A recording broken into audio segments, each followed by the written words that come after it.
आलोक राज को नीतीश कुमार बिल्कुल नहीं चाहते। मुख्यमंत्री नीतीश जी के नहीं चाहते हुए भी कैसे डीजीपी बन गए थे। अरे बाप रे, ये तो धोती खोल रहा है। नीतीश जी को यह एहसास हो गया कि उनके कारिंदों ने जो उनके आसपास जो क्वार्टर।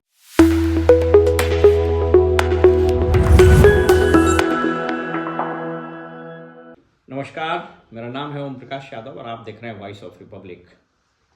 रातों रात आलोक राज डीजीपी को हटा दिया गया पद से और इस न्यूज़ ने पूरे प्रशासनिक पुलिस महकमे में खलबली मचा दी। ऐसा क्या हुआ कि मात्र 2-3-4 महीने के अंदर ही आलोक राज को हटा दिया गया। उनके स्थान पर श्री विनय कुमार जो 91 बैच के आईपीएस अधिकारी हैं, यानी आलोक राज से 2 साल जूनियर, आलोक राज 89 बैच के हैं, उनके स्थान पर विनय कुमार को, जो कि इसके पहले पुलिस भवन निर्माण निगम में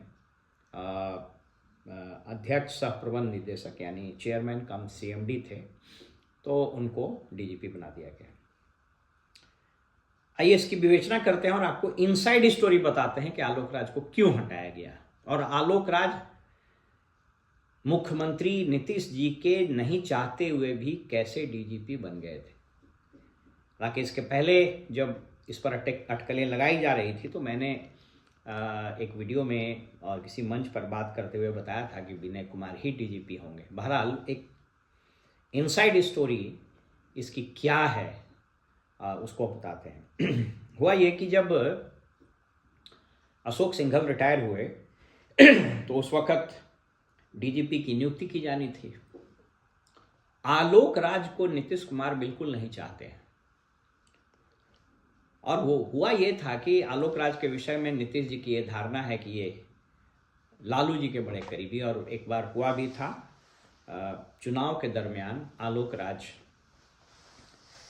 मीडिया में भी वो रिपोर्ट है, लालू जी से मिलने रात में चले गए थे और वो संभव वो न्यूज़ ब्रेक कर गया था और फिर चुनाव आयोग ने इसको संज्ञान में भी लिया था। उस वक्त से नीतीश जी ने इनको अपने आँख पर चढ़ा लिया था। तो आप कहिएगा कि इनको फिर डीजीपी, प्रभारी डीजीपी ही सही, कैसे बना दिया गया। बेसिकली इस पूरे खेल में दीपक कुमार जी शामिल थे और आपको पता है कि दीपक कुमार और आलोक राज दोनों सो जाती हैं और वो उनका स्टाइल है। और आजकल मुख्यमंत्री जी का स्वास्थ्य बहुत अच्छी स्थिति में नहीं है, सब लोग जानते हैं। एक बहुत ही सीनियर आईपीएस अधिकारी ने मुझे बताया, ऑफ कोर्स वो रिटायर कर चुके हैं, वेरी सीनियर। उन्होंने बताया कि जब डीजीपी बनने के बाद आलोक राज मुख्यमंत्री के समक्ष गए किसी काम को लेकर के, तो वो पहचान ही नहीं पाए। बोले कौन है? अच्छा आप हैं, डीजीपी बन गए। अब ये उनके न पहचानने के कारण हुआ या नीतीश जी का वो इतना स्टाइल था या उनकी नाराजगी थी, वो तो भगवान जाने, लेकिन ये बात प्रशासनिक गलियारों में तैर रही। हुआ ये था कि मुख्यमंत्री के चहेते अधिकारी जो उस कुनबे में और उस जाति के हैं, कायस्थ समाज के, उन लोगों ने कहा कि चूँकि बहुत सीनियर हैं और आपको पता है कि वो भट्टी साहब से भी सीनियर थे, उस वक्त नाम भी गया था, बट संभव वो पूरा मैनेज करके लाया गया। और दुर्भाग्य से भट्टी साहब रहना नहीं चाहे, यहाँ आए और उनका भरम टूट गया, वो चले गए। तो उनको कहा गया कि ये बहुत सीनियर है, अभी इनको हम तत्काल प्रभारी बना देते हैं, बाद में देखा जाएगा। खेल अंदर का ये था कि इनको एक बार प्रभारी बना दिया जाएगा, उस पर फिर हम लोग रेगुलर कर देंगे। लेकिन बाद में वो नीतीश जी को जब ये इस बात का आभास हुआ कि अरे भाई तो बन गया, तब ये पूरा खेल शुरू हुआ। और एक चीज़ तय है कि नीतीश कुमार जी जिस अधिकारी को नहीं चाहते हैं उसको नहीं चाहते हैं। मतलब उनमें के अंदर में, जेहन में एक बार बात बैठ गई कि इसको नहीं करेंगे तो उसको फिर पूरा कैरियर उसका एक तरह से तबाही हो जाता है। बिहार में बहुत ऐसे अच्छे अच्छे आईपीएस अधिकारी रहे जिनको डीजीपी नहीं बनाया गया। 88 बैच के आईपीएस अधिकारी रहे श्री अरविंद पांडे, जो बेहद ईमानदार, कड़क, धार्मिक प्रवृत्ति के और स्ट्रॉन्ग ट्रैक रिकॉर्ड। जब हम ट्रेनिंग में थे रांची में, उस वक्त ये सिटी एसपी वहाँ हुआ करते थे और इन्होंने बहुत शानदार काम किया। लेकिन इनकी बेबाक छवि, कड़क मिजाजी और सत्ता के सामने नतमस्तक नहीं होने के कारण ये लालू जी के राज में भी बहुत हद तक खमियाजा भुगते और नीतीश जी के राज में भी। अंततोगत्वा इन्होंने लिख करके ही दे दिया था कि हम डीजीपी नहीं बनना चाहते, जबकि सीनियरिटी में ये सबसे ऊपर थे। तो हुआ ये कि जब ये बात हुई कि भाई आलोक राज तो बन गए और वो जो लॉबी है उनका वो सक्सेसफुल हुआ, तब नीतीश जी को लगा कि नहीं, इनको तो हटाएंगे। और उसके बाद से विनय कुमार जी को लाया गया। विनय कुमार जी बहुत अच्छे अधिकारी हैं, भूमिहार समाज से हैं, लेकिन ये बताते चलें कि इन्होंने कई भूमिहार क्रिमिनल को अपने कार्यकाल में, जब ये सीआईडी में थे, तो इन्होंने कन्विक्शन भी करवाया था।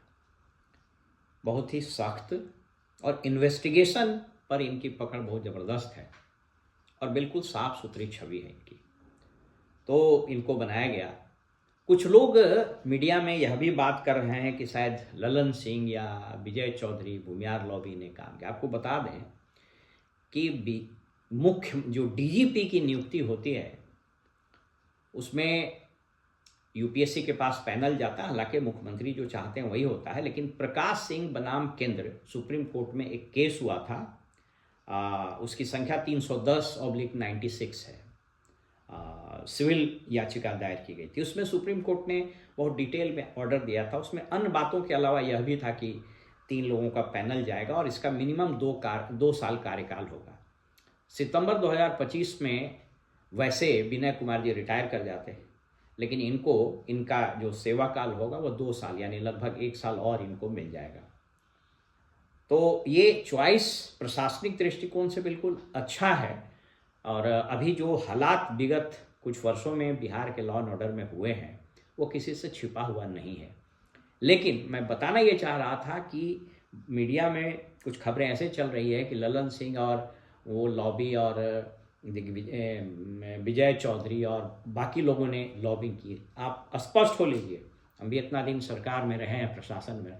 डीजीपी की नियुक्ति सिर्फ और सिर्फ मुख्यमंत्री का ही प्रेरोगेटिव होता है और इसमें वो किसी की पैरवी नहीं सुनता है, क्योंकि अगर उसने किसी की पैरवी सुन ली तो उसके पूरे सेवा काल में, चूँकि बीच में हटाना बहुत मुश्किल है, उसको बहुत दिक्कत होगी। इसलिए आप लोग स्पष्ट हो लीजिए कि नीतीश जी को ये एहसास हो गया कि उनके कारिंदों ने, जो उनके आसपास जो कॉटरी है, उनका जो किचन कैबिनेट है और जो एक अधिकारी उनके साथ साये की तरह रहता, उसने उनसे गलती करवा दी और कामयाब हो गए। लेकिन जब इनको होश आया तो लगा कि नहीं, ये गलती हो गई है, उनके दृष्टिकोण से गलती हो गई है, क्योंकि आलोक राज को वो कदापि नहीं चाहते थे। और ये मैंने कई जगह पर कहा है, अपने पूर्व के वीडियो में भी कहा है। इसलिए यह स्पष्ट समझ लीजिए कि यह चॉइस सिर्फ और सिर्फ मुख्यमंत्री का है। और इससे एक और बात प्रकाश में आती है और प्रशासनिक गलियारों में चर्चा चल रही है कि इससे दीपक कुमार के पुलिस महकमे में जो ज़बरदस्त पकड़ उन्होंने बना ली थी आर.एस. भट्टी के समय में, वो शायद अब टूट जाएगा। इसके लिए हमें इंतज़ार करना पड़ेगा। फिलहाल हमें इजाज़त दीजिए और आप देखते रहिए वॉइस ऑफ रिपब्लिक। नमस्कार।